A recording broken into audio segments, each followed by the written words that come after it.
J'ai rencontré l'échec quand je voulais réussir. J'ai rencontré l'amour quand je voulais le fuir.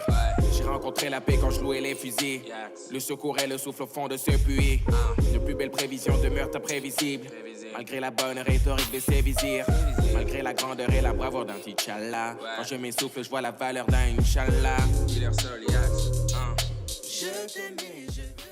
Je suis originaire d'Angola. Mes parents sont angolais du Nord, du coup frontalier à la République démocratique du Congo, enfin aux deux Congos.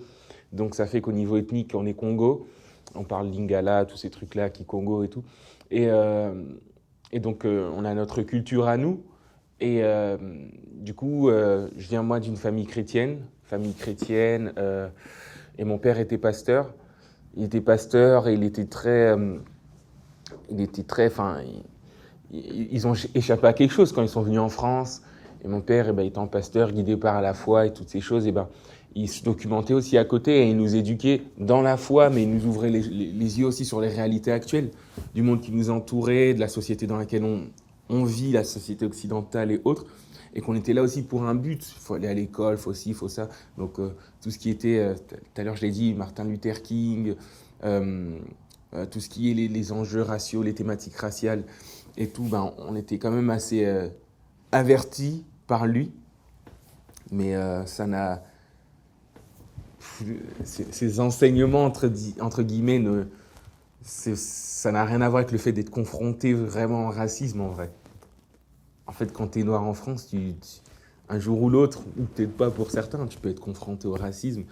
Et ça peut arriver en pleine figure de différentes manières. Moi, c'était au collège. En fait, pour notre éducation, on a quitté notre cité, on habitait à Dreux, en Eure-et-Loire, pour aller vivre en Alsace, dans un patelin très charmant vraiment, hein. Je pense vraiment, c'était vraiment cool, mais au début c'était dur. Et on arrive là-bas et puis tu te prends des insultes de dingue, quoi. Macaque, sale noire, on fait des trucs comme ça et tout. Donc voilà, moi je savais pas que c'était interdit par la loi et tout, mais c'est là où vraiment j'ai découvert ce que c'est que le racisme. Après, c'est compliqué aujourd'hui.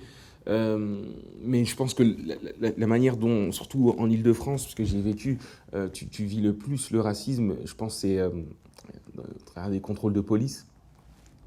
Ça te rappelle vraiment des fois que tu es noir et que pour certains, tu es considéré comme en bas ou digne d'être contrôlé ou digne d'être maltraité ou autre. Mais je pense qu'il y a... Les années avancent, les temps changent et il y a des portes ouvertes quand même. Il faut voir du positif, il ne faut pas que voir du négatif malgré tout. De l'actualité, surtout l'année dernière, tout ce qui a pu se passer de triste, avec notamment au State, George Floyd, ça a été repris ici en France et pour de bonnes raisons, parce qu'il y a eu des violences policières. Et c'est vrai, les violences policières, moi j'y crois à fond. J'ai été, entre guillemets, victime aussi de violences policières. Donc ouais, c'est vrai, avec le truc de Michel et tout. Mais il y a du truc positif quand même à côté de ça, à retenir et à prendre. Il y a des progrès, notamment au niveau de l'éducation. Moi, j'étais à la fac à Paris 13 Villetaneuse. Et à Paris 13 Villetaneuse, la majorité des étudiants, c'est des Renois, des Rebeux. C'est des Renois, des Rebeux.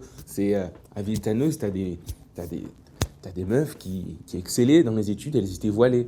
J'ai un pote à moi il est titulaire d'un master, d'une maîtrise en droit privé. Il allait en cours en capuche, quoi. Il allait en cours en capuche. Et il était major de promo à un moment, quoi.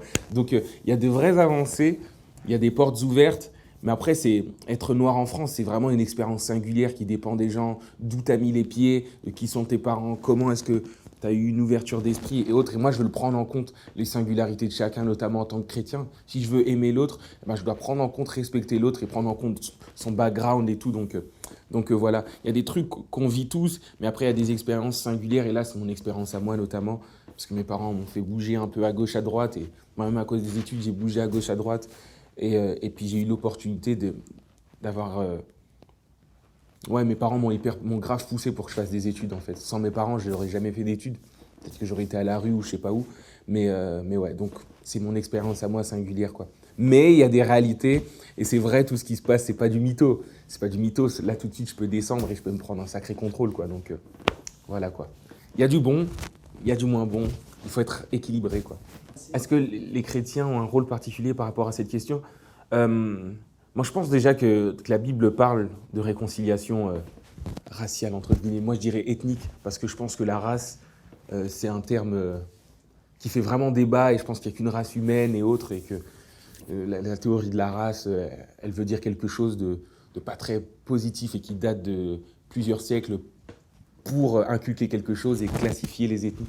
Donc je pense qu'il y a une réconciliation ethnique dont la Bible parle. Il n'y a ni juif ni grec notamment, avec ce passage dans Éphésiens, et qu'on devrait vivre aujourd'hui encore, et je le prie de tout cœur qu'on puisse le vivre. Moi, je me suis converti dans une église ethnique, et il n'y avait pas de blanc, quoi.